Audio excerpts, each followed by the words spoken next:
Isang mapagpalang umaga po sa ating lahat. Welcome to our first Jesus celebration dito sa Day by Day Jesus Ministries, Bulwagan ng Panginoon, Space at One Ayala. Punuan po natin ang mga upuan sa harap. Let's fill up the chairs in front. At magbigay daan po tayo para sa ating mga senior citizens at may kapansanan na kapatiran. Tayo po ay tumayo at magbatian ng Merry Christmas! Let's fill this place with love as we sing this song together. Tayo po.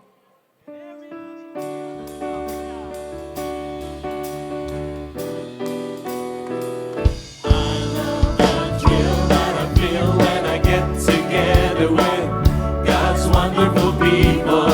Love the thrill that I feel when I get together with God's wonderful people. What a sight just to see all the happy faces, praising God in heavenly places. What a thrill that I feel when I get together with God's wonderful people.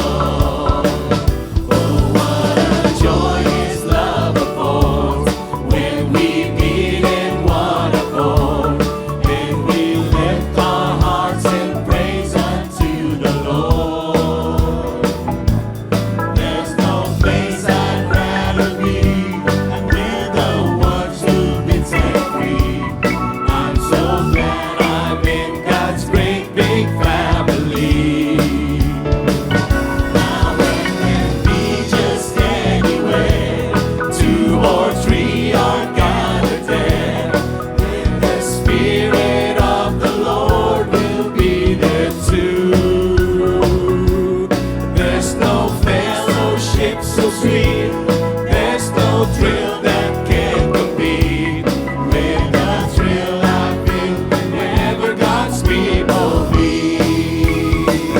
I love the thrill that I feel when I get together with God's wonderful people.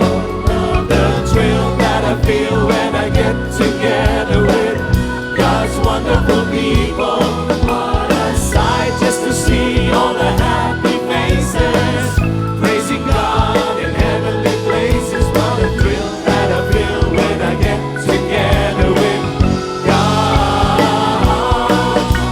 people. What a sight just to see all the happy faces, praising God in heavenly places. What a thrill that I feel when I get together with God's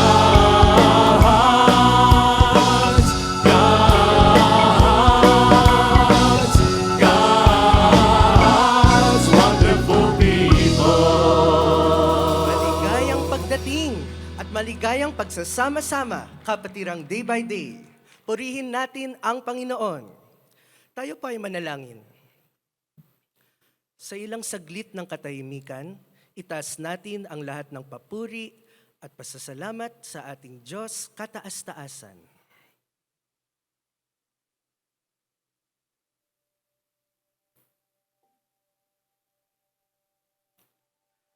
Ama naming Diyos na mapagmahal at mabuti, maraming salamat po sa taon na ito.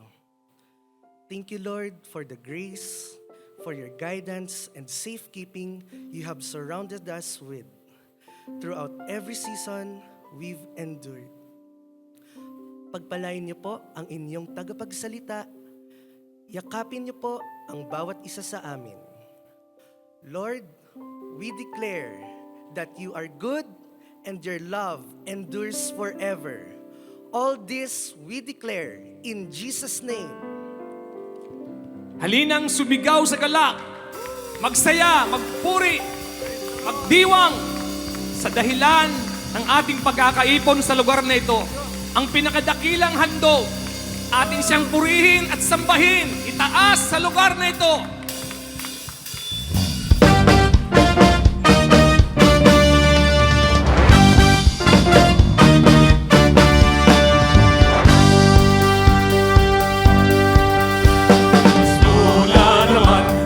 Tuling ng araw, Paskong nagdaan, tila ba kung kailan lang. Ngayon ay Pasko, dapat pasalamatan. Ngayon ay ay Pasko, tayo ay mag-awitan. Pasko, Pasko, Pasko na namang muli, tanging araw na ating pinapamimiti.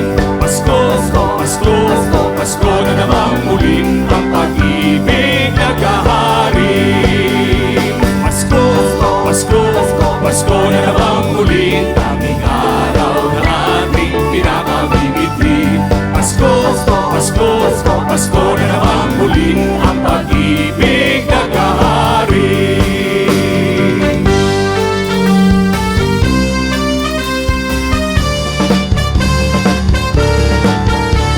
Pasko na naman, okay tuloy ng araw. Paskong nagdaan, tila ba kung kailan lang. Ngayon ay Pasko, dapat pasalamatan. Ngayon ay Pasko, tayo ay mag-awitan. Pasko, Pasko, Pasko na naman muli, tanging araw na ating pinapamimiti. Pasko, Pasko, Pasko na naman muli, ang pag-ibig naghahari. Pasko, Pasko,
Lord, the reason for this season. We adore you, Jesus. We stand in front of you right now, Lord God, to give thanks, to give praise, to worship you, Lord God, to pay our tribute to your holy name, Lord God. Isang taon na naman ang lilipas, subalit masasabi po namin naging tapat ka sa aming mga buhay, O Diyos. Kailanman ay hindi niyo po kami pinabayaan. Nanatili kang tapat at nanatili kang naririyan sa aming mga buhay, Panginoon. Kaya patuloy ka pong purihin, Ama. Sambahin ka sa lugar na ito, Panginoon. We acknowledge your power, your wisdom, and your holiness. You are our shield, our help, and our ultimate peace. May our lives always reflect your glory and honor. Help us to live in a way that shows our deep reverence and thanks for all you are and all you do. We offer this tribute to you, Lord God, as our thanksgiving. We honor you in this place, Jesus.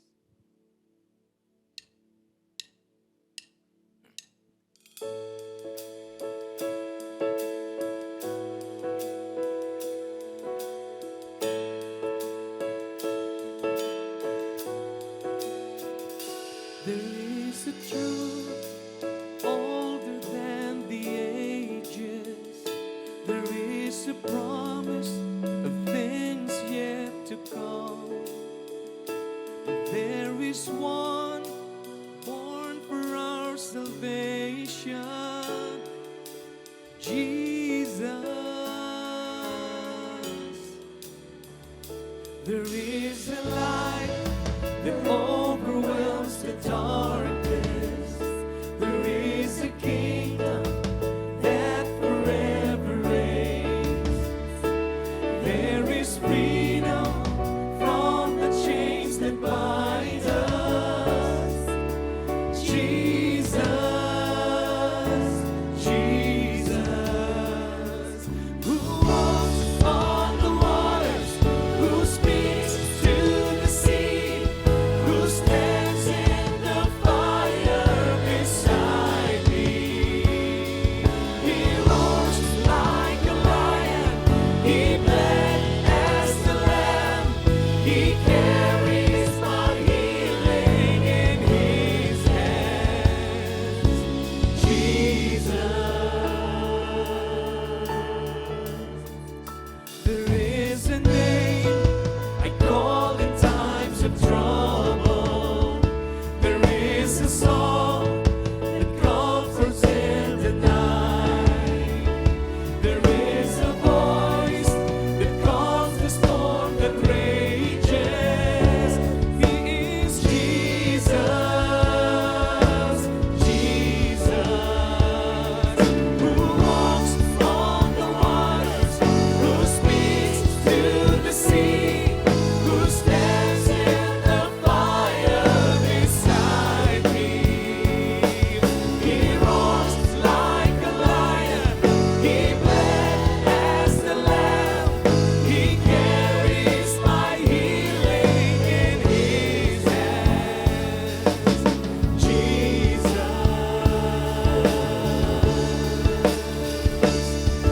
Messiah, my Savior, there is power in your name. You're my rock and my Redeemer.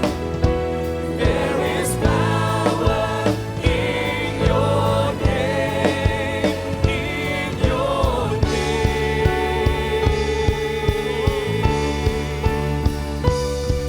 You walk on the waters, you speak to the sea, you stand in the fire beside me.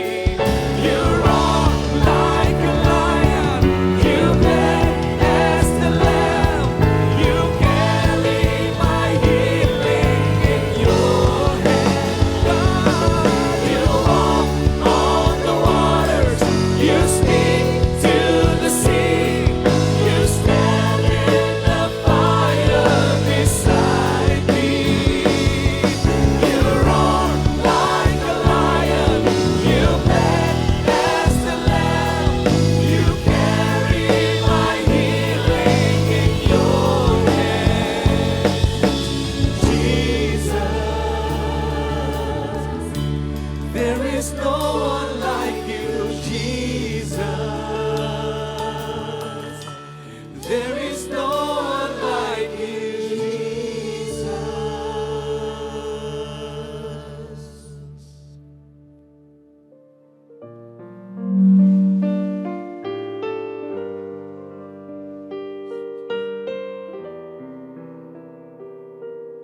the things you have done for me, things so undeserved, yet you gave to prove your love for me. The voices of a million angels could not express my gratitude. All that I am and never hope to be, I owe it all to thee. To God be the glory. To God be the glory. To God be the glory for the things He has done. With His blood He has saved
glory, honor, and praise. We honor you in this place, Jesus. Maraming pong salamat sa inyong presensya sa aming kalagitnaan, sa inyong pong pagsama sa amin, sa aming pong pananambahan. Hayaan niyo pong namnamin namin ang inyong mga salita, Ama, at maramdaman po namin patuloy ang inyong pagsama sa amin, Panginoon. Maingat po namin ibinabalik sa inyo ang pagsamba at papuri sa pangalan ni Jesus. John 1:14. The Word became flesh and made His dwelling among us. Loaded, pregnant with meaning. The Word was born into the world as human. Why did Christmas have to happen? Ba't ba kinailangan pa talaga ng Pasko? Ng pagsilang ng anak ng Diyos? The need for Christmas. Panginoon, salamat po sa diwa ng Pasko. Sa mahalagang kahulugan nito sa aming spiritual life. Nawa, patuloy niyo kaming bigyan ng liwanag para lalo pang lumalim, lumawak at tumaas ang pagkaunawa namin sa kahulugan ng mga pagdiriwang na ito. Be our speaker, our teacher. In the name of your Son, Jesus, we pray with thanksgiving. John 1:1-14 is a theological foundation for Christmas. It's out of the box, revolutionary, even explosive. Sanay na tayo na nababasa, nadidinig ang John chapter 1, kaya wala nang shock value. Pero kung tayo ay first century hearers, tayo ang mga unang generation na nakarinig, nakabasa ng ganito mga katuruan, napakalaki ng shock value. Pag tinignan natin yung konteksto, kalagayan ng paniniwala, ng mga kaugalian, ng mga tao nung panahon na ito'y unang narinig. John 1:1-3, in the beginning was the Word, and the Word was with God, and the Word was God. He was with God in the beginning. Through Him, all things were made. Without Him, nothing was made that has been made. It sounds so simple, lalong-lalo kung sanay na tayong marinig ito paulit-ulit. Pero tulad ng ating sinabi, sa unang nakarinig nito, kagulagulantang ang mensaheng ito. Jesus, who appears at Christmas, is the same Word who was there before creation. Imagine yourself in a Jewish community steeped in tradition, very sure of your traditions, then hearing this. Jesus who comes out of nowhere, questionable pa nga ang kanyang beginning. Even Joseph doubted about the beginnings and origins of Jesus. Pagkatapos sasabihin sa iyo, ang lahat-lahat ay nilikha sa pamamagitan niya at siya'y nandun nang mula pa ang simula at siya ang Diyos na nagsakatawang tao. Blasphemy ang sasabihin mo rito kung ikaw ay sanay sa tradisyon.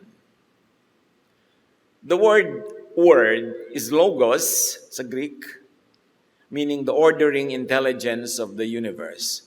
The ordering intelligence behind all things. The ordering intelligence that holds all things together. And Colossians 1:17 will echo this. He is before all things, and in Him all things hold together. In this statement, in Him all things hold together, you can already imagine and you can really read a lot of quantum physics in it, if you like to look at it from that lens. What holds all things together? Light. And Jesus is light. The Word is God's will and wisdom, expressed and revealed in and through Jesus. Imagine the immense truth of God, of God's power, wisdom, becoming a person. Can you imagine the concentration of energy, of power in a person? The entire cosmos and beyond it contained in Jesus. If you want to see what the mind, the heart, and intention of God look like in human form, look at Jesus' heart and mind. Understand the essence of Jesus or Jesusness, because it is the revelation of who our divine Maker is all about. John 1 is very unorthodox. It is a spiritual challenge to the then dominant religious claims. Dumating si Jesus hindi para makiayon, hindi para purihin ang sistemang umiiral ng panahon na yon, kundi upang salungatin at buwagin ang halos lahat ng kanilang paniniwala tungkol sa may likha. Kaya nga pinatay Kaya nga tinanggihan John relocates the center of God identity away from the temple, away from tradition, to Jesus, a person. Sobrang kagimbal-gimbal. The Word or Jesus created everything. It's a shocker. Kaya sabi ng mga tao, di ba kilala natin mga kapatid niya? Di ba si Maria yung nanay niyan? Ba't sino yan? Ano yan? Para magsabi ng ganyang mga bagay. Yun ang pagkakakilala nila. Shocker yun na malaman nilang, Siya ang lahat-lahat? Siya ang anak ng Diyos? Siya ang nandiyan pa? Before Abraham, before Moses? Talagang hindi sila basta-basta maniniwala, lalo't kung hindi bukas ang kanilang isip. Nasanay na lang kasi tayo marinig yun, kaya wala nang shock value. John 1:4-5, in Him, meaning in Jesus, not in anyone else, was life. This is unsettling. In Him was life. And that life was the light of all mankind. Remember, not the light only of the Jews, but also of all mankind. Another revolutionary idea. To democratize heaven, to democratize God and access to God to all. Well, all along, these people believe that exclusive to them ang Diyos. The light shines in the darkness, and the darkness has not overcome it. Then enters another element of the Christmas story. Because Jesus is light, kaya nga may mga Christmas light. But there is the other element, darkness. At para makilala yung light, kailangan ding ibunyag at kilalanin yung darkness. Because light came to defeat darkness. To bring light into the dark recesses of the human spirit. What darkness? Contrast agad Pag naging sensitive ka sa play of words with John, contrast agad. Light versus darkness. Then John 1:9-11, as we continue. The true light that gives light to everyone was coming into the world. He was in the world. In the cosmos, yan ang ginamit na word, yung world. The big general location, meaning all inhabitants, all of humanity, and all of creation, nandun na daw yung word. In other words, Jesusness, the Spirit of Jesus, the Word, pre-existed before the person Jesus was born. In another form, in another format, but now transformed into a human being and born into the world. To be specific, born into the town of Bethlehem, into a manger, into a very local situation. And though the world was made through Him, the world did not recognize Him. He came to that which was His own, at itong His own na ito, presented in Greek, means local, home, people, kababayan, kin or kalahi, community. So we're talking about two locations here. The entire creation, the cosmos, and then a local people, a local place, a local race. Yun yung movement ng presence nitong word. So, He was in the world, in all of creation, but when He went to His local world, and in this case, Israel, His own did not receive Him. It is important to analyze the differences of those two locales.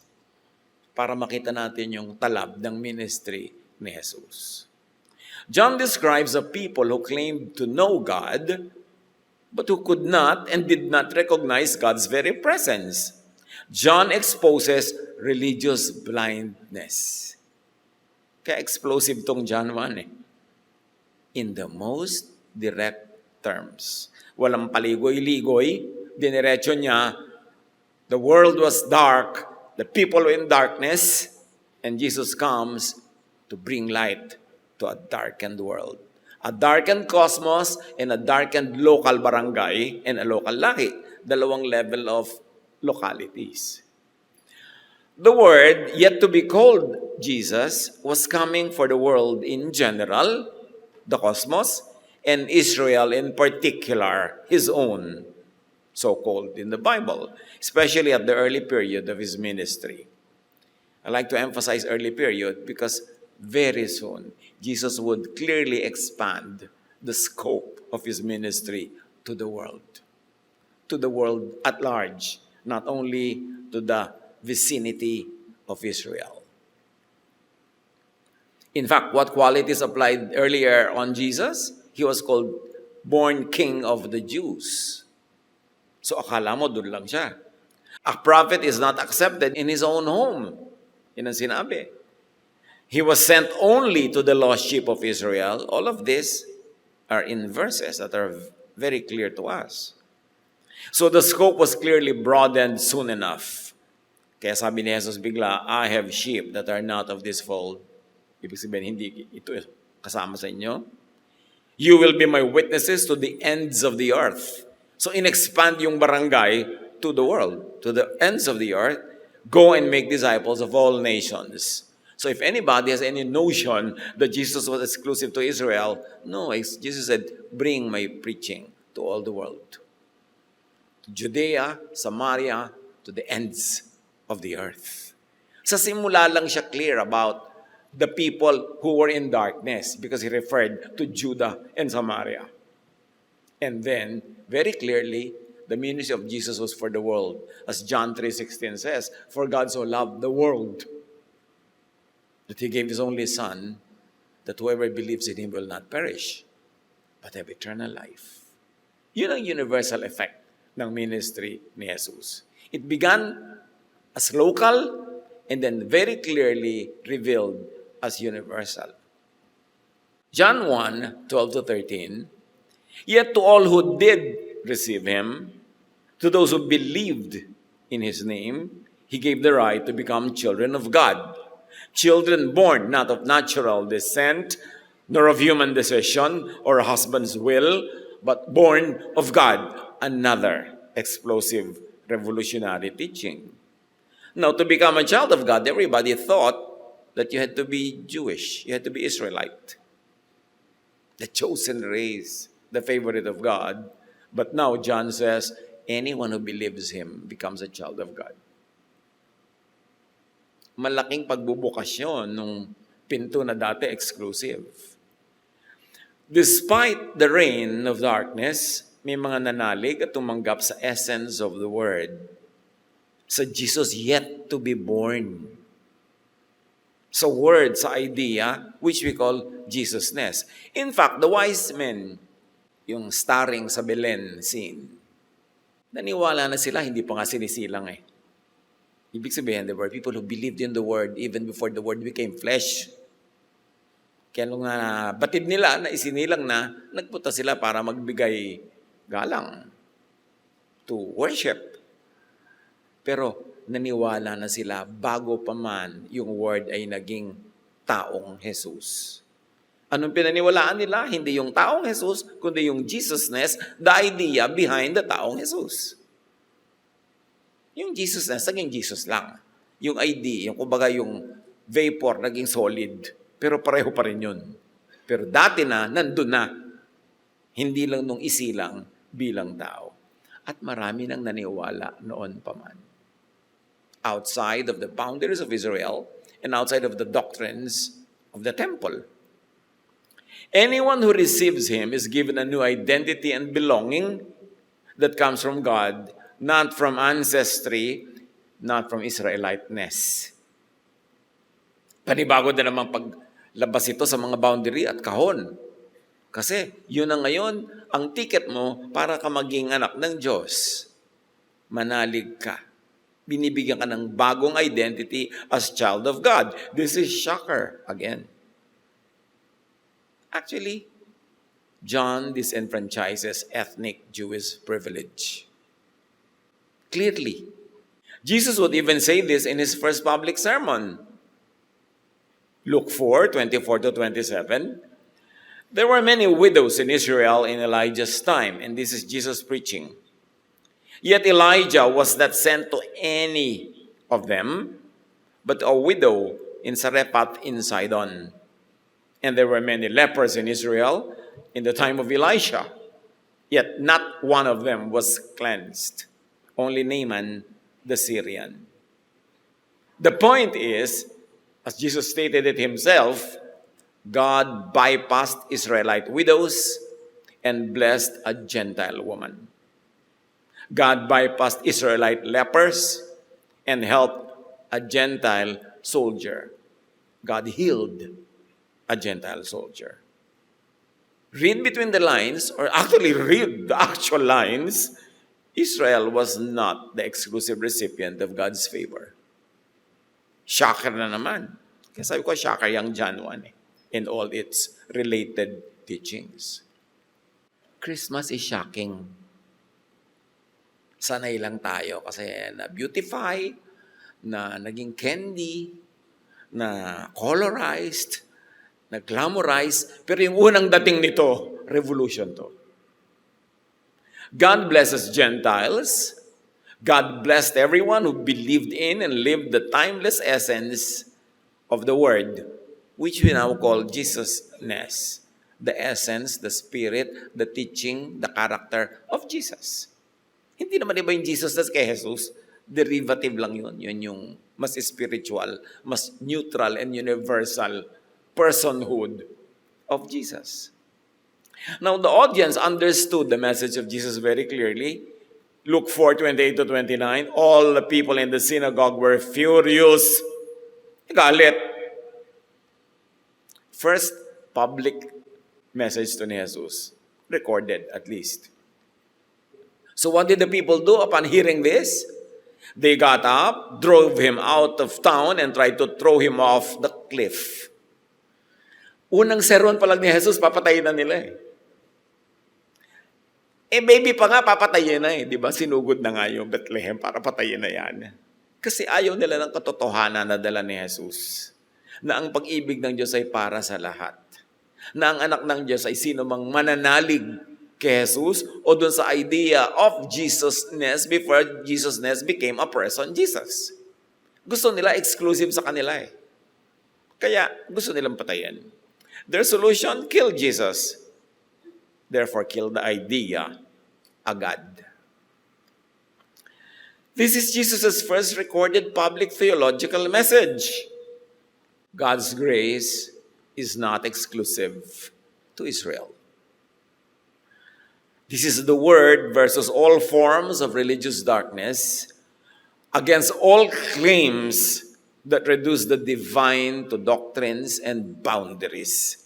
Ilalagay mo ang Diyos sa kahon, sosolohin mo, kakanyahin mo, gagawin mong formula. Hindi yun tinolerate ni Jesus. In fact, yun ang binuwag. John 1:14, the Word became flesh and made His dwelling among us. Ayun, yun ang Pasko. Yung ideya naging material tao. The Word became flesh and made His dwelling among us. We have seen His glory, the glory of the one and only Son. Explosive na naman to, one and only, walang iba. Paano yun kung walang iba? Anong gagawin mo sa iba? The one and only Son who came from the Father. So clear ko saan ang galing, from the Father. Saan ang galing ang iba? Laging may ganong kakambal na tanong Kasi echo to, nagbabounce. Kumbaga, pag may sinabi, ano yung unsaid? Ano yung kabaligtaran? Ano yung nasa kabilang side ng equation? Full of grace and truth. In other words, not full of condemnation. Laging may pahaging. Laging may tinatamaan. Kailangan lang makinig ka. The eternal Word became human and lived among people. Can you imagine?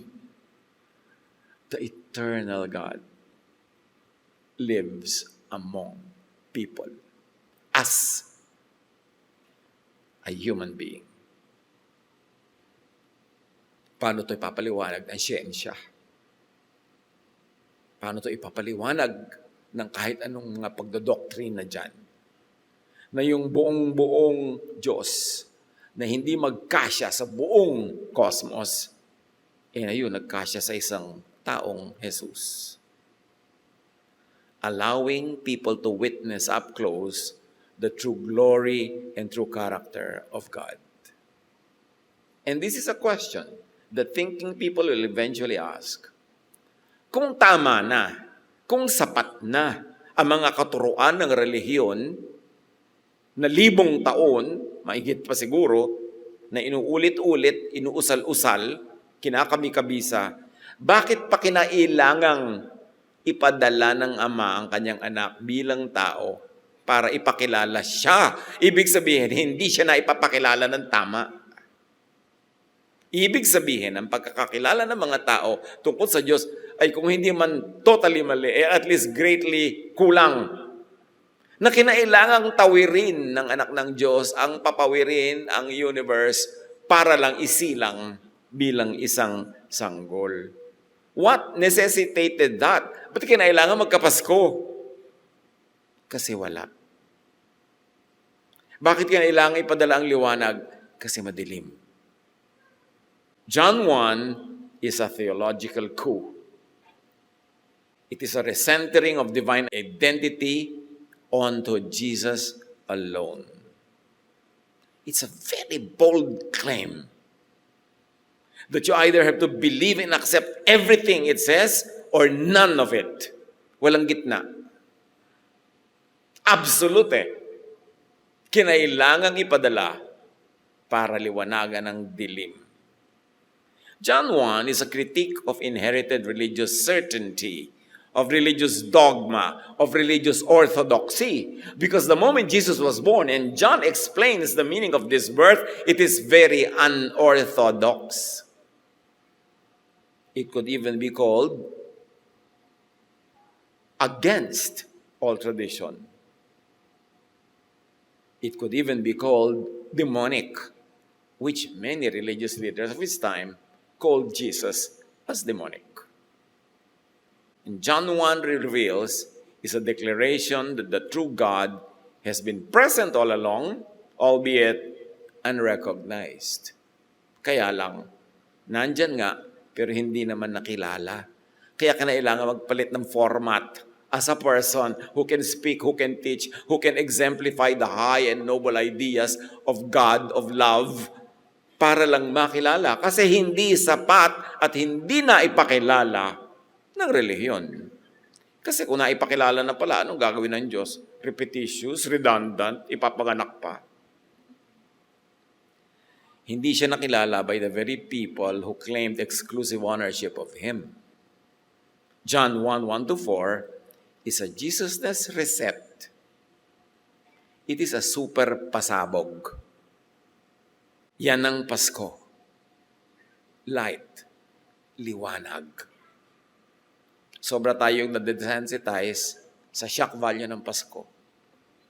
Madaling malimutan the attempt to kill Jesus habang infant pa lang and to the murder of the innocents. Pagka kumukuti-kutita pa mga ilaw Pasko at naamoy mo ang hamon. Madaling makalimutan pag nakikita mo yung mga kintab-kintab na mga regalo at nagbibilang ka ng 30th month pay. Kaya dapat ibalik yung Christmas kay Christ. Kailangan natin maintindihan, ano ba to? Why all the fuss? Tapos yung iba kukontrahin pa ang pag-celebrate ng Pasko. You are celebrating the idea that the divine became human.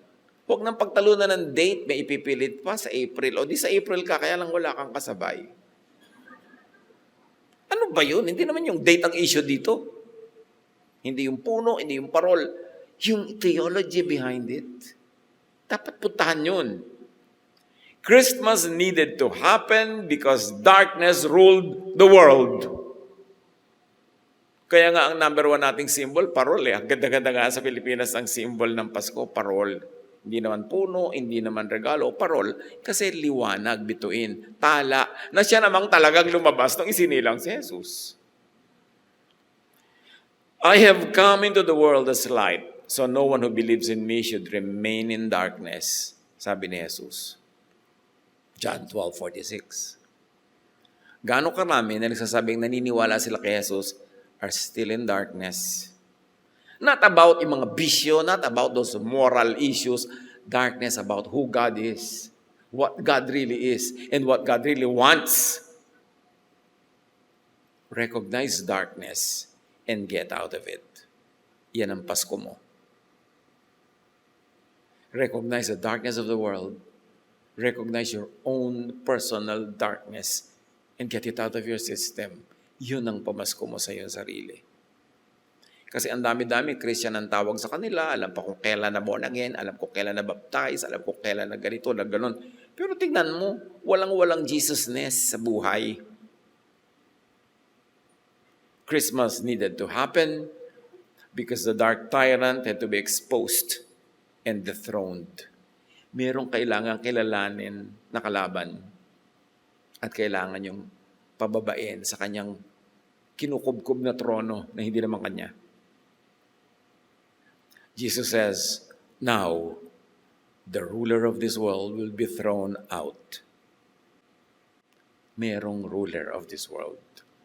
Kailangan kilalanin at kailangan hindi payagang patuloy na mamayagpag. Recognize, expose, and expel the dark ruler of this world. Christmas needed to happen because the people needed truth and freedom. You will know the truth, and the truth will set you free. Jesus is truth. When you know Jesus, you will be set free. In other words, without and before Jesus, you are not free. No one is free. Anong klaseng freedom yun? Siyempre, hindi naman yun political. Hindi lang yun ethical. Hindi lang yun sectarian kind of freedom. It is a spiritual freedom to be like the divine as you were made after receiving Jesus. Yan ang talagang pamasko. Freedom. Bigay ka ng bigay ng pamasko sa mga tao around you. Ang unahin mo, bigyan mo sila ng freedom. Huwag mo sila kontrolin. Siyempre, yung mga bata, iba yun, formative, tinuturuan mo. Pero dumadating ang point na unti-unti mong binibigyan ng mga tao ng freedom to be themselves, not to be a carbon copy of yourself. The dark ruler is thrown out when light exposes lies, when people see clearly, and when truth breaks bondage.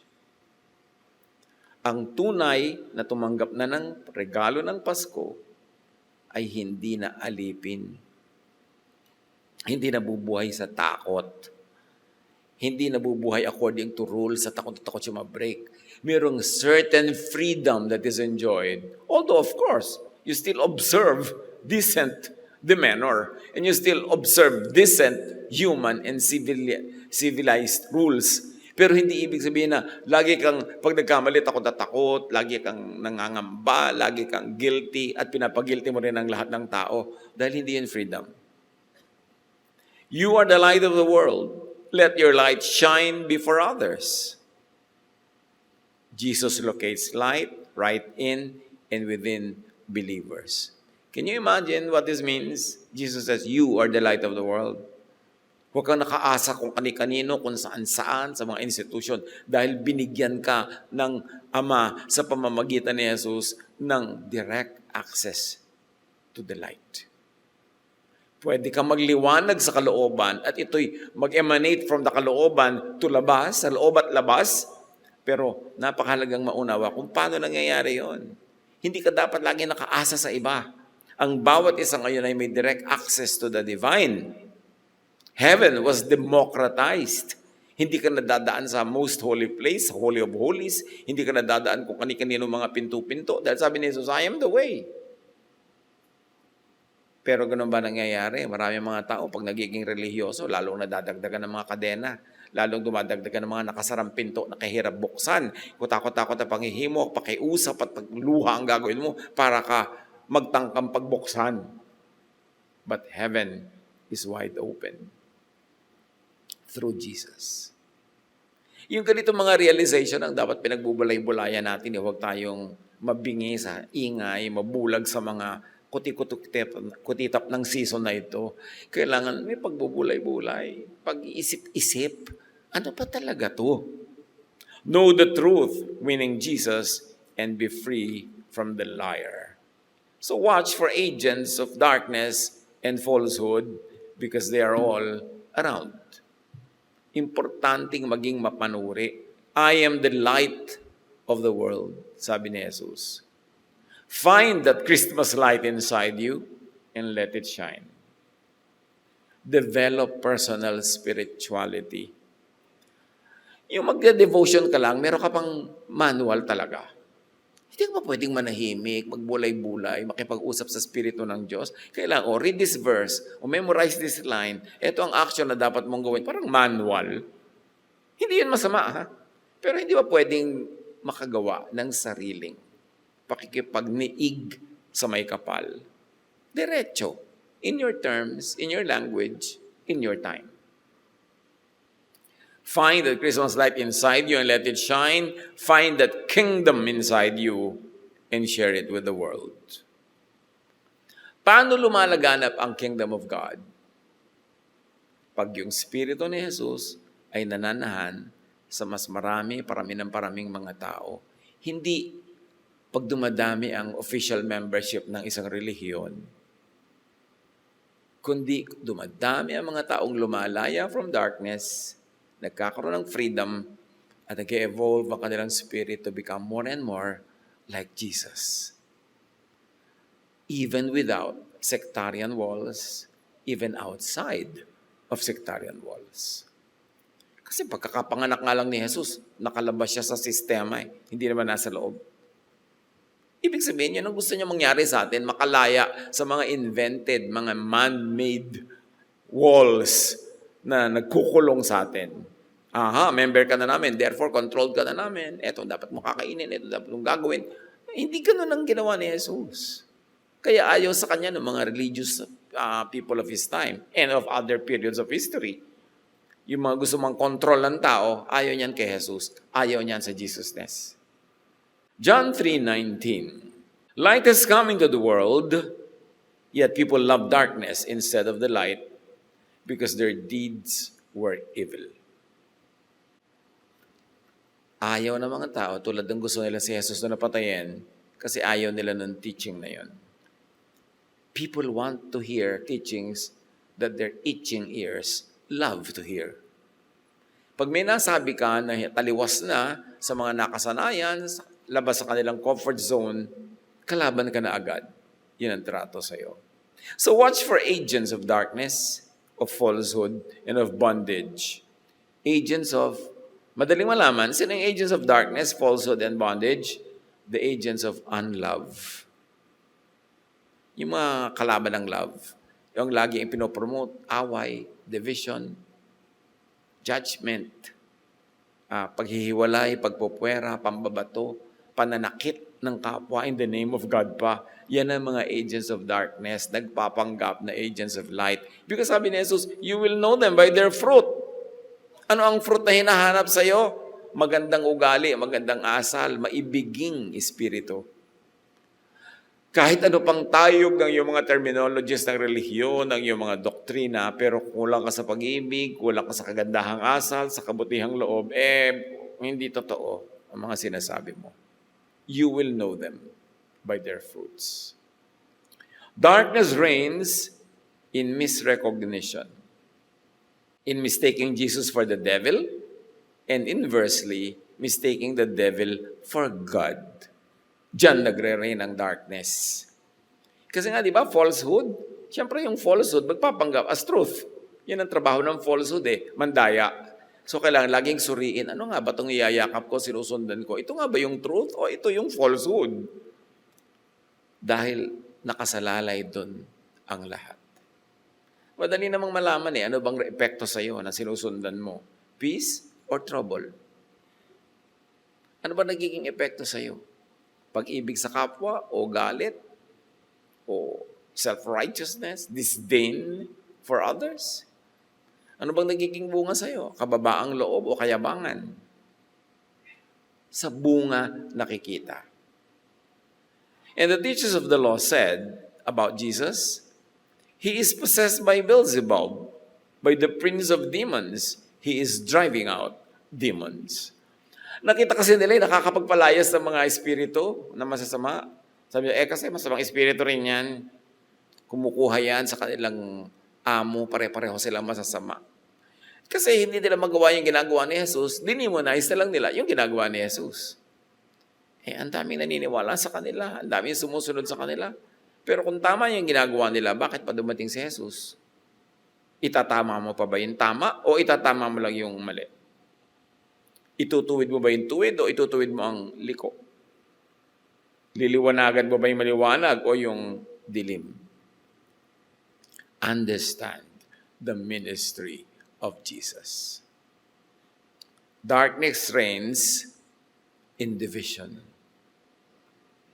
Ang gusto ng Diyos, unity with His Son, who is united with Him, and through the Son, when we unite with the Son, we unite with the Father, unity. Therefore, sino ang kalaban? Anong gusto ng kalaban? Division.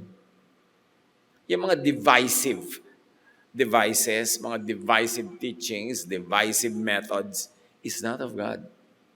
Ang goal kasi ni Jesus is unity in love. When love reigns in people's hearts, the more and more people are reigned by the love of God, the more and more the world is won for Jesus. Hindi yan nadadaan sa dami ng membership ng isang relihiyon na walang katapusang contest at religious wars. Dapat maghari ang Diyos sa lupang ito at ang paghahari niya ay sa mga pusong maibigin. Natutong tanggapin ang pag-ibig ng Diyos at natutong ito rin ang ibigay sa kapwa. This is the reign of God. This is the kingdom of God in us. So beware of teachers who call the works of Jesus demonic. Nauna na yung mga teachers of the law noon, mga Pharisees, tinawag na nila si Jesus na demonic. Nothing new about it. Isa pa, to call so many things unclean, unholy. Nung si Pedro ay kinausap ng tinig mula sa langit na kainin mo ang mga yan. Sabi niya, surely not, Lord. Peter replied, I have never eaten anything impure or unclean. Sabi ng tinig, do not call anything impure that God has made clean.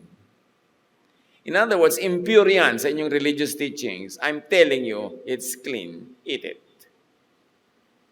So, ang laki ng pagkakaiba na itinuturo ng Ama sa langit at itinuturo ng mga ama-amahan dito sa lupa. It's an issue of unclean versus clean. It's a major theological shift. Kaya si Jesus, sabi niya, it's not important what gets into the mouth, but what gets out of it. Ang busi-busisi nyo kung anong pwede nyo kainin at hindi. Pero ang mga lumalabas na salita sa inyong mga bibig, ang dudumi, ang sasama, full of hatred, self-praise, full of selfishness and bitterness. So, ganon, ang atupagin ninyo ay yung mga salitang lumalabas sa inyong bibig kaysa pagkain pumapasok dito dahil lalabas din yan sa ibang bahagi na inyong katawan. Major shift yon. Kasi among the Jews, napaka-major issue ang pagkain. Anong pwede kainin, anong hindi pwede kainin. Tapos sabi ni Jesus, it's not important what gets into the mouth, but what gets out of it. So tell me, dumating ba si Jesus para sang-ayunan at palakpakan niya ang sistema ng panahon niya o para ito salungatin at ituwid? The light shines in the darkness and the darkness has not understood it. Hindi na unawaan. Darkness does not understand light or Jesus or the Word. So, madaling malaman agad kung nasa darkness, ba't ba hindi mo maintindihan ang simpleng-simpleng idea ni Jesus? At ipinipilit mo yung mga idea ng mga Pharisees. Bakit hindi mo tanggapin yung kay Jesus? Siya naman yung anak ng Diyos. Siya yung Savior. Siya yung kinikilala nating Lord. Bakit pag may contest between what Jesus says and what the Pharisees say, nando ka na naman sa mga Pharisees. Tapos sasabihin mo, follower ka. Panay Merry Christmas mo dyan. He was in the world, but the world did not recognize him. Temples existed, yet presence was unseen. 5 beses nagdadasal maghapon. Pumupunta pa sa templo. Tapos sabi ni Jesus, you want to pray? Go to your room. Hindi naman niya sinabing go to the temple. Go to your room. Close the door. Pinasara pa. Para hindi ka masilip ng mga nag-check kung ano pinagpe-pray mo, paano ka mag-pray, etc., etc. And pray to your Father in secret. Gaano karaming tumutupad dito sa utas ni Jesus? Pray to your Father in secret. Tapos magpe-pray, talagang nakabuyang-yang sa mga plaza ng bayan, sa mga kung ano-anong mga pagkalalaking mga venue. Iyan ba sabi ni Jesus or not? Come on, simpleng-simple lang naman eh. Hindi masama yung mga prayer na yun, ha? At hindi natin binamasama. Pero dapat yon balance by or at least pinangingibabawa ng personal, private prayer in obedience to Jesus. Kasi pag personal yung prayer mo, doon kayo nagkakanda pagniig ng Diyos. Nagiging very personal yung correspondence. Hindi yung a-attend ka ng prayer, tapos nakalista na sa bulletin board, lahat ay ipagpe-pray nyo. Yung may nag-decide, ito ipagpe-pray natin, ganito, ganyan, ganyan, ganyan. Pagka may mga public events, sabi ko, yung prayer leader, 3 minutes ka, tigti 3 minutes kayo, kailangan ganito, ganon, ganon, ganon. Scripted lahat. Nothing wrong with it if spirit-led yung nagawa ng script. Pero still, hindi pa rin yun ang turo ni Jesus. Hindi masamang gawin, tulad ng hindi naman nagturo si Jesus na maggisa ka, pero nagigisa ka, hindi naman yun masama. Pero huwag mong mamimiss yung tunay na turo niya. Doon ka mag-focus din, lalo na. Kasi may nagaganap na maraming himala pag nakikipagniig ka sa Diyos personally. Without performance, without pa-impress, or without pa-sacrifice. He came to His own, but His own did not receive Him. Let's clarify. To what land or people Jesus was first and specifically sent? Sabi niya, I was sent only to the lost sheep of the house of Israel. Luke 13:34, Jerusalem, Jerusalem, how often I wanted to gather your children as a hen gathers her chicks, but you were not willing. This is Jesus speaking of Judah and Israel as His own household rejecting Him. So ito yung sinasabi nating barangay, yung mayroong universe at may barangay. Talaga ang unang tinuko yung barangay ng Israel and Judah. Isaiah 9:2, again referring to the same people, the people walking in darkness have seen a great light. Those living in the land of deep darkness, on them a light has shined. Isaiah the prophet calling the land a land of deep darkness. Kaya doon ipinadala si Jesus kasi doon dark talaga. Pero hindi lang doon dahil in-expand nga later. So here is a clear reference to Israel and to Judah, the primary object of Jesus' mission. Jesus was sent to set free those who were bound in darkness. Jesus himself makes an early distinction. Sabi niya, do not go among the Gentiles or enter any town of the Samaritans, not because God doesn't love them. Sabi, go rather to the lost sheep of the house of Israel, kasi sila yung nasa land of darkness, according to Isaiah. Unahin sila. Kailangan silang mapalaya sa lahat ng nakatali at nakagapos at nagkukulong sa kanila. In time, Jesus would broaden and clarify the scope of His ministry, the whole world. So hindi yun nanatiling laging exclusive. You will receive power when the Holy Spirit comes on you, sabi niya sa mga disciples, and you will be my witnesses in Jerusalem, in all Judea, and in Samaria. Okay, na-check na yung dating original intent.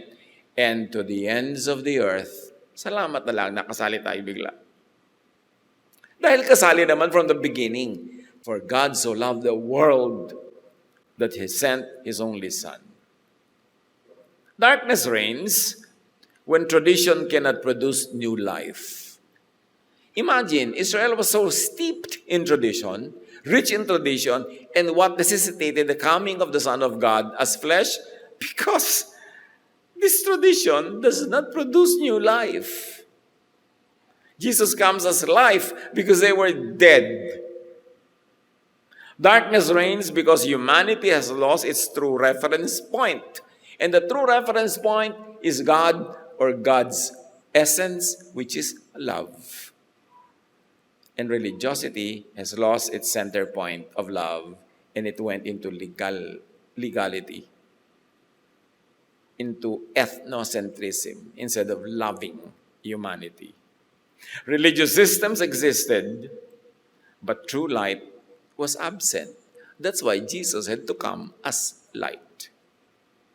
Christmas becomes necessary because the world cannot self-heal. Because the world cannot be healed by usual religiosity. It had to be revolutionized, brought out of the box. Kaya pasabog ang Pasko. The Most High reclaims creation and humanity through the birth of Jesus. John 1:5, the light shines in the darkness, and darkness has not overcome it. As it had overcome everything else before Jesus, now darkness does not overcome the light of Jesus. John 1:14, the Word became flesh and made his dwelling among us to reveal what religion cannot fix. Kasi if religion can fix everything, why bother the Son of God to be born and to even die? The divine now dwells among peoples. Can you imagine the divine that fills all of creation now living among people? And not only living among people, because the doctrine of this incarnation will even be developed by Paul and by the other writings of other leaders later, that it would be very clear that now the divine does not only live among people, has not only pitched his tent among the community, but has also lived inside the hearts of true believers. To the point that Paul would dare to say, you are now the temple of the living God, replacing the stone temple. Because now, you are the temple of the living God. So can you imagine how revolutionary this is? What will you say if you were the administrator of the temple? Ha? Lumipat na? Sa bawat isang mananampalataya, ang tahanan ng Diyos. Paano na yung bato? Kaya sabi ni Jesus, nung sinabi sa kanya ng mga disciples, ang gara naman ang temple natin. Sabi ni Jesus, matitibag lahat yan. Walang matitira ni isang bato on top of another. And you know why not? Because God is making the heart of believers His temple. Kaya sabi ni Jesus, pray alone. Kasi daig pa niya na nag-pray ka sa temple. Kasi ang puso ng mananampalataya na ang temple. Kaya revolutionary talaga. Very important to understand. The light gives a new way for people to becoming children of God. Dati, to be a child of God, you have to be biologically born to Israel. Yan ang paniniwala nila. Pero sa John 1:12, to all who received Him, He gave the right to become children of God. This is identity through grace and truth, not through racial or family lineage, not through religious formula or church membership. Transcendent ito pag nananalig ka sa Espiritu na dala-dala ng Panginoong Yesus at yun ay pinaniwalaan mo, tinanggap mo, you become a child of God. Walang kinalaman ang iyong lahi, ang iyong bayan, ang iyong political affiliation or sectarian affiliation. Christmas is God's direct intervention into a failed system. Christmas had to happen. Luke 17:20-21, once on being asked by the Pharisees when the kingdom of God would come, Jesus replied, the coming of the kingdom of God is not something that can be observed. Nor will people say, there it is, or here it is, because the kingdom of God is in your midst. is within you, is in you. All of the shades of meaning are in the various Gospels. Imagine. Hanggang ngayon, tanong pa rin ang tanong ng mga tao, when will the kingdom of God come? Tumating nagtagal-tagal na eh. Bakit ka ba patuloy na pinag-aabang para susunod-sunod ka doon sa mga leader? Pero sinabi na, the kingdom of God is in you. Ba't kung saan-saan ka naghahanap? Kailangan mo ba talaga mag-pilgrimage? Kailangan mo talaga magdasal doon sa paanan ng bundok? Kung saan man bundok-bundok yan? Ikaw na nga yung ginawang temple. The kingdom of God is in you na nga. Magbabayad ka pa na. Gagawa ka pa na ng mga biyahe-biyahe para mag-pilgrimage.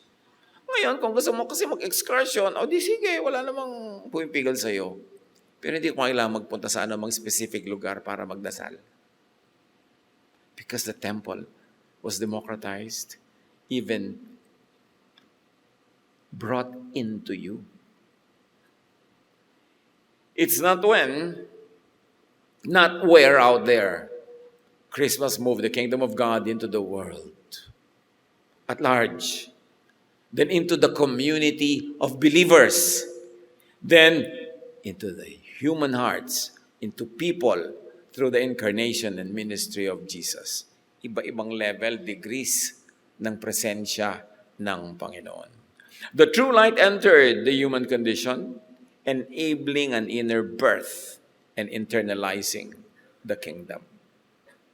Kaya sa ating mga pagsasaya, which are very outward, masyadong sensual, sound, light, amoy, lasa, lahat, dapat malampasan natin yon sa pagbubulay-bulay para marating natin yung heart of the gospel. The reason for Christmas. The Word became flesh. The divine presence relocates right into human life. Grabing relocation yun, From a faraway heaven and from a distant temple na hindi ka pwedeng pumasok sa mga maraming mga bahagi nun, hanggang labas ka lang, right into your heart. Dapat talaga ipagdiwang. This is big.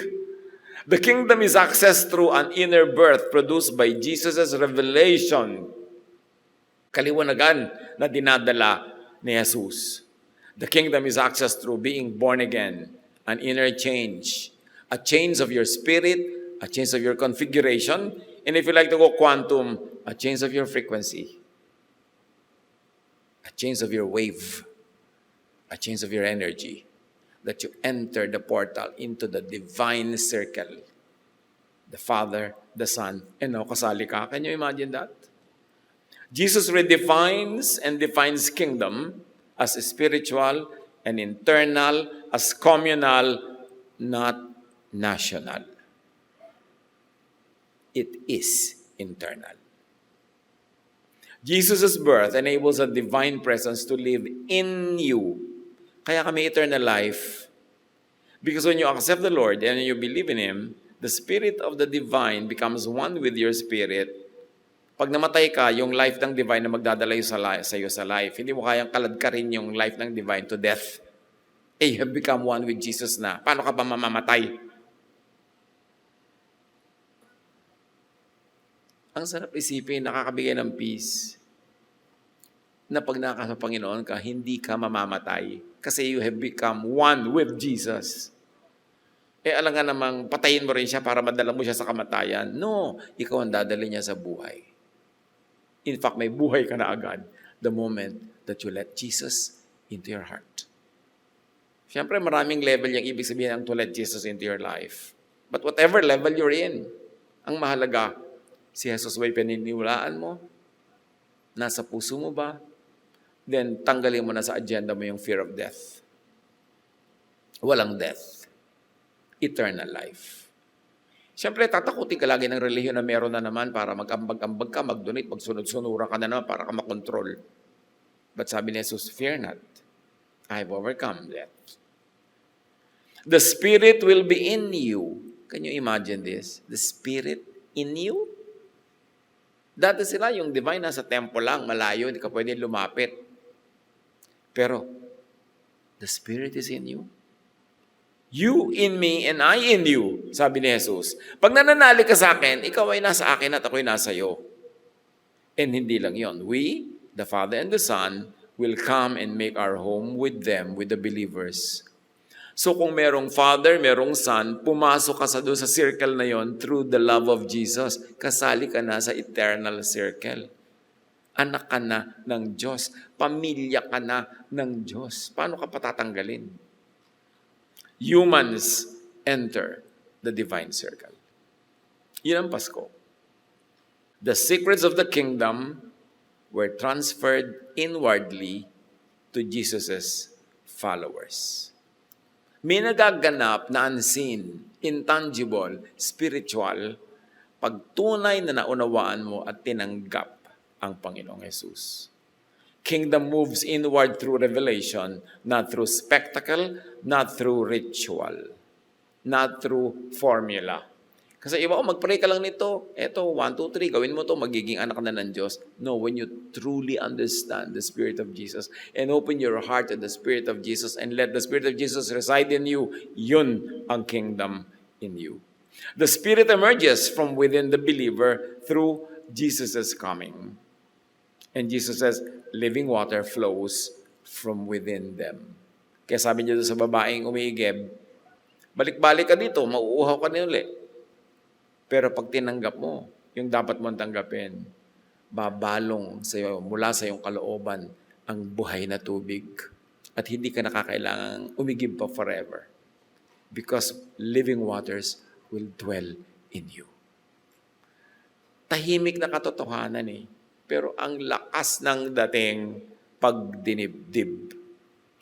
God rides His reign in hearts and minds. Not on tablets of stone, not on paper, not on statements of belief na nakakwadro sa dingding. God writes His own law in the hearts of people. And that law is the law of love. God's Son was placed in a manger. Alam na natin yung sa Belen, inilagay siya sa sabsaban. God's real law and grace is placed in the minds and on the hearts of humans. Kung gusto natin maging poetic, yung manger, yung sabsaban, yun ang ating isip at puso. Kung paano inilagay ang sanggol na Jesus sa sabsaban, doon dapat ilagay ang spirito, katuruan, pag-ibig ni Jesus dito sa ating puso at isip na siyang tunay na sabsaban na tatanggap kay Jesus. Pag kahit sa poetry mo daanin yung katuruan, napakaganda eh. Christmas needed to happen.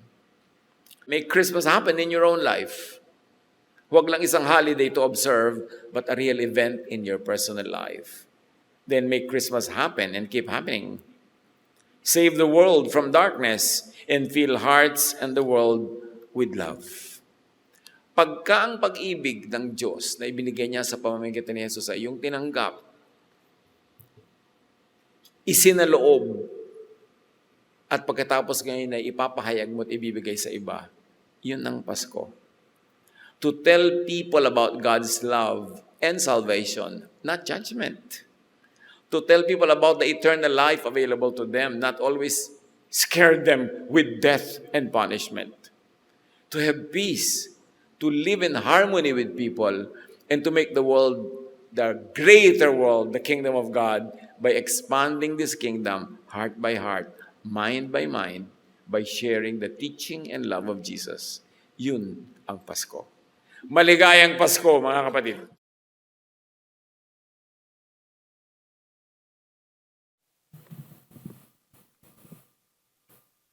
Maaari po nating ilahad ang ating personal na pasasalamat at kahilingan sa ating Panginoong Diyos sa isang saglit ng katahimikan. Ama naming Diyos ng kaliwanagan, kami po'y nagpapasalamat sa inyo po mga salita na nagbigay ng liwanag sa aming mga puso, nagbigay sa amin ng tunay na pag-asa, ng kagalakan at ng pag-ibig na walang katumbas. Salamat po sa buhay ng bawat isang narito na patuloy na naglalahad ng kanilang mga panahon, ng kanilang lakas para ikaw ay patuloy na sambahin at purihin. Salamat Lord dahil naniniwala kami na inyo pong patuloy na pagpapala ay siya po naming patuloy naming tatanggapin. Kaya sa aming pong munting pagkakaloob ng aming mga handog sa umagang ito po inyo pong basbasan, Pagpalaan niyo rin po ang buhay ng bawat isa, sampu ng aming mga pamilya. Salamat, Ama. Ito po ang aming panalangin sa matamis na pangalan ni Jesus.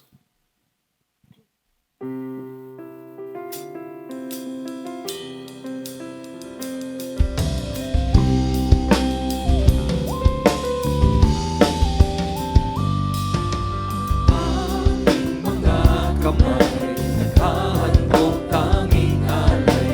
Mula sa puso ko'y pigil, masasalamat na hatid. Upang salita niyo ay palagan namin. Mapatawag ang mapanangin na gawain.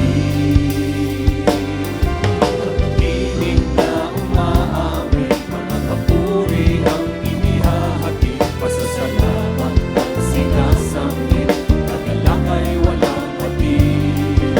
Buong saya ibinabalik, mga biyayang galing sa langit. Bunga ng mayaman, inyong pag-ibig. Ang aming alay, O Diyos, ay tanggapin.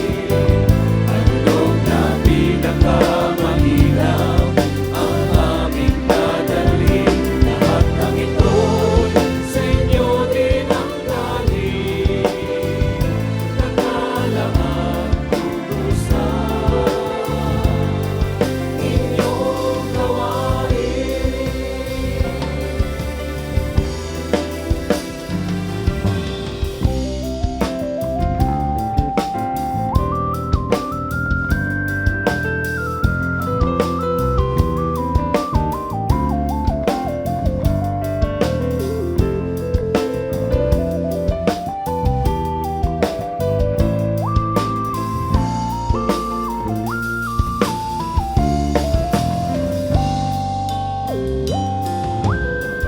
Aking mga kamay, naghahandog tanging alay.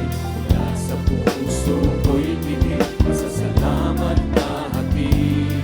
Upang salita niyo ay palaganapin. Mapalawak ang makalangit na gawain. Pilit na umaawit, mga papuri ang inihahatid. Pasasalamat ang sinasambit, tagalakay walang patid. Buong saya ibinabalik, mga biyayang galing sa langit. Bunga ng mayaman, inyong pag-ibig. Ang aming alay, O Diyos, ay tanggapin.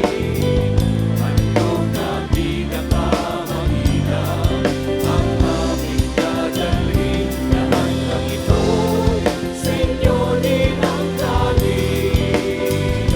Naglalaan tubusan inyong gawain. Ang aming alay, O Diyos, ay tanggapin. Handog na pinakamahinang ang aming dadalhin. Lahat ng ito'y sa inyo din ang galing. Naglalaan tubusan inyong gawain. Luwalhati sa Diyos na may likha sa aming handog. Malubot kayo nawa siya.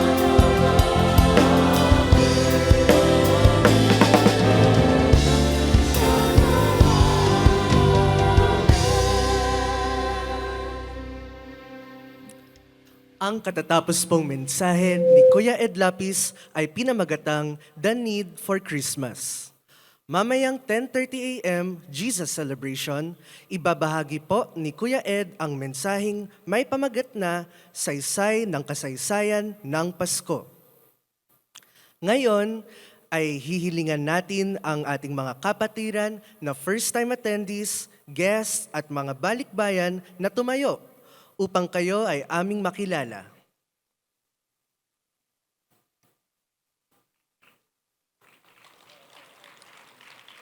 Nagagalak po kami na kayo ay aming makasama sa umagang ito. Pagkatapos po ng ating pagtitipon-tipon, ay magkita-kita tayo sa lobby. Sasamahan po tayo ng mga usherettes sa Day by Day Mabuhay Lounge. Maaari na po kayong maupo. Kasama rin po natin ngayong umaga ang ating mga kapatiran mula sa Day by Day Naik sa pangunguna ni Pastora Bing Nirona. Welcome po dito sa ating bulwagan ng Panginoon. Tayo po ay magsasama-sama sa Grand Bulwagan ng Panginoon one Sunday every month. Sa iba pong mga linggo at maging sa ibang mga araw, tayo po ay inaanyayahang dumalo sa ating mga mini bulwagan worship gatherings. Maaari po tayong kumuha ng kopya ng mga detalye at schedules ng mga mini bulwagan sa ating paglabas. Join a day-by-day sambahay, a weekly gathering in a home for small group Jesus study and fellowship. Inaanyayahan din ang lahat sa ating online day-by-day peer groups at kaliwanagan classes. Experience the joy of being connected with your fellow believers. Para sa mga schedule, bisitahin ang ating sambahay at education ministry table sa lobby. Para naman sa ating mga kabataang 12 years old and below, mayroon po tayong online children's Bible class tuwing Sabado. Para sa mga detalye, bisitahin ang children's Bible class table sa lobby. Puso ng pasalamat. Tuwing matatapos ang taon, naging tradisyon na natin ang pasalamatan at bigyang papuri ang kabutihan ng Panginoong Hesus sa ating buhay. Kumuha po tayo ng papel na korteng puso, isulat ang ating mga pasalamat, at isabit ito sa ating mga pasalamat trees sa inyong paglabas. Inaanyayahan po ang lahat sa musika, sayaw at awit ng kalooban, isang pagtatanghal na handog ng ating kaloob Philippine Music and Dance Ministry. Mamaya na po ito, 3 p.m. dito sa Bulwagan ng Panginoon, Space at 1 Ayala, with free admission. Para po sa updated schedules ng ating mga gawain, bisitahin po natin ang ating official Day by Day Facebook page, Day by Day Jesus Ministries. Magkita-kita po tayo muli sa ating Jesus Celebration, January 4, 2026, sa Bulwagan ng Panginoon, PICC. Reception Hall, Philippine International Convention Center, Pasay City. Ang ating Jesus Celebration ay gaganapin ng 8 a.m. at 10 a.m. kasama si Kuya Ed Lapis. Para sa mga balitang day by day, panoorin po natin ito.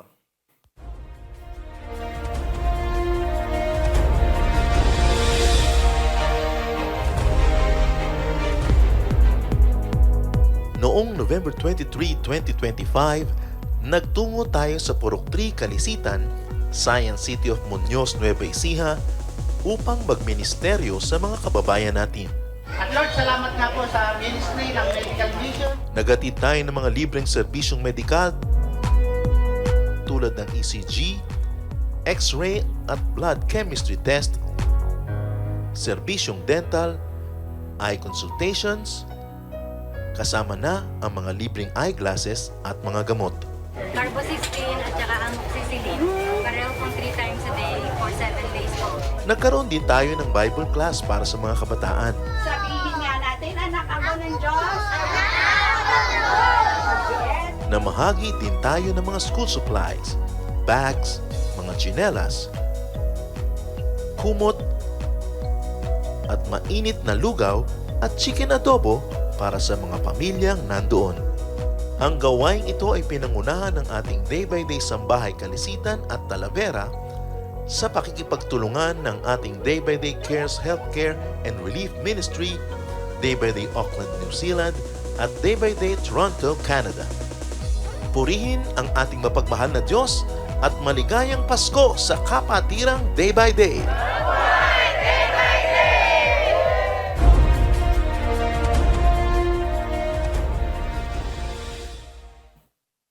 Tayo po'y tumayo lahat para sa pangwakas na panalangin. Praise be to God and the Father of our Lord Jesus Christ, the Father of all compassion and the God of all comfort. Muli aming Ama, sa diwa ng panalangin with humbleness before your throne of grace, we honor you, we praise you, our God Most High. Isang pagpapala muli ang kami ay muli makapag-alay sa iyo ng pagsambang sama-sama in spirit and in truth. Thank you, Lord, for another enlightenment and blessings from your word. Muli mo kami binusog ng iyong karunungan at kaliwanagan tungkol sa the need of Christmas.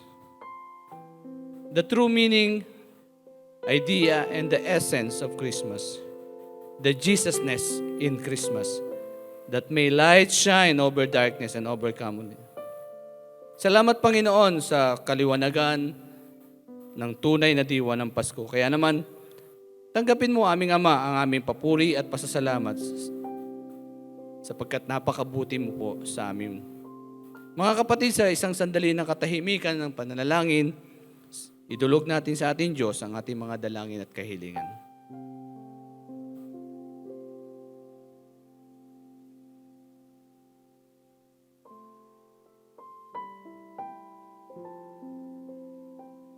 O Diyos, napakinggan mo po ang iba't ibang dalangin ng aking mga kapatid.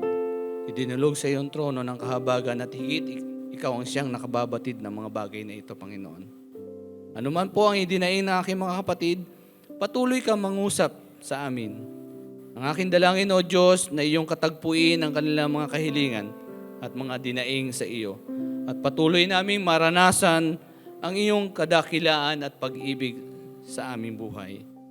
Kaya mga kapatid, tanggapin ninyo ang kanyang masaganang pagpapala at baunin ang kanyang walang kapantay na pag-ibig sapagkat siya lamang ang makapag-iingat sa inyo upang mamuhay ng may katwiran, makapaghaharap sa kanya ng dalisay at walang bahid kapintasan na may lubos na kagalakan upang mamuhay ng mapayapa, tahimik, puno ng pagmamahalan, masagana at puno ng katagumpayan kasama ng ating Panginoong Hesus.